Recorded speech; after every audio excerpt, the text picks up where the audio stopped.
Okay, February the 16th on the Compete program. Today we're starting with the leaderboard workout, and I really wanted to get in one of this style leaderboard workout before the Open starts.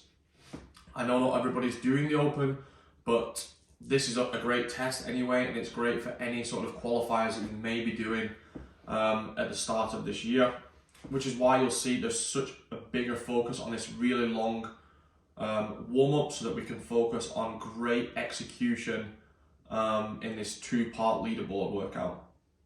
The first part of the leaderboard workout is taken directly from the age group quarterfinals 2021. So we do have some scores to look back and aim for in this one. So you can go onto that leaderboard on games.crossfit.com and look at some scores there.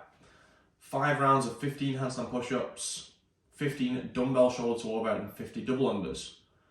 On paper, it looks relatively simple.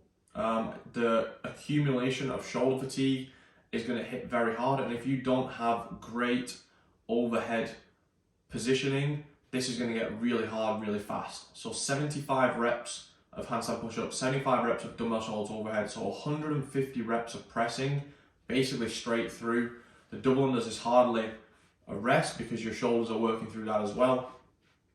So really knowing yourself, knowing your pacing is key here. If you are great at handstand push-ups and pressing, then yes, go for it, attack it in bigger sets. But if you consider these movements at all a weakness, I would be breaking them up from the start as much as you can to try and keep a constant movement throughout. So I would say handstand push-ups, you're breaking into 2 to 3 sets where you just kind of kick back away from the wall and then straight up again. So just releasing some of that tension and then hopefully allowing you to go a little bit bigger sets on the dumbbell shoulder to overhead. Try and use a push jerk so you can stay nice and efficient. And when we're putting those dumbbells down, try not to walk away from them, because that is when the time can really add up when you're taking big breaks on the shoulder to overhead. The double unders is also a very fast break if you want to break those into sort of 25-25, and it might just give you a little bit extra juice in the shoulders going into the next set of handstand push-ups. 5 rounds for time with a 20-minute cap. Whenever you finish, part B starts immediately after that. So if you finish, what is the example that I gave?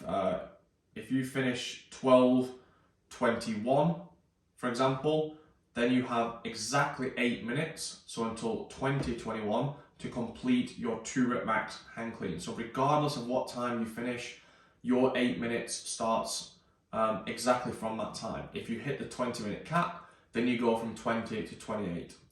So it's a 2-rep max hang clean, but we're being very there's no restrictions on the style of hang clean that it is.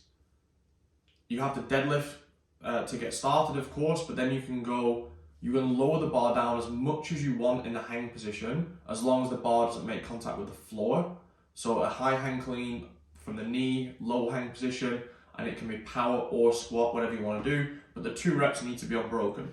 The main rule I've introduced here, which some people will, I'm sure, be pretty upset at me for, is that you're not allowed to do the bouncing technique. I don't know what the official word for that is, but you know what technique I mean, where you bring the bar down, kind of bounce it off the upper thighs, and then go straight into the next rep.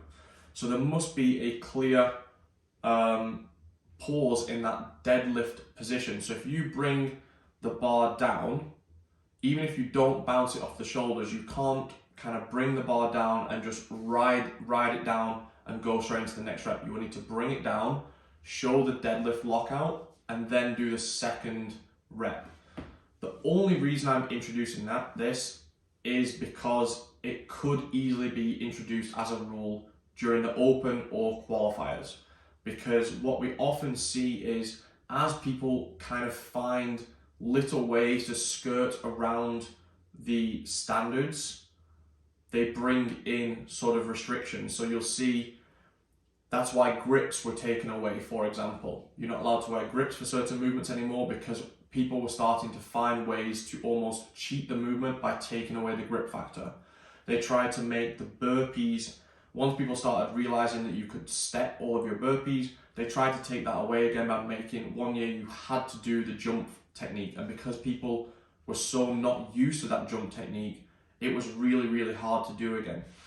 And now that people are getting so good at this bouncing technique, which kind of changes the movement a little bit, especially the boys that they often don't go back to that straight arm position. They have bent arms when the barbell hits their thighs.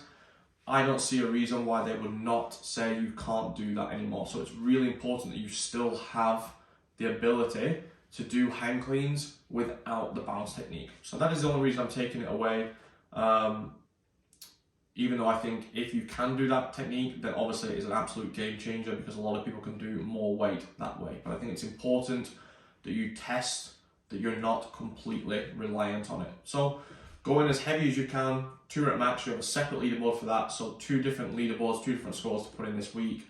For the rest of the session, you can kind of add in as you want, either the squats or the big chunk of strength and accessory work.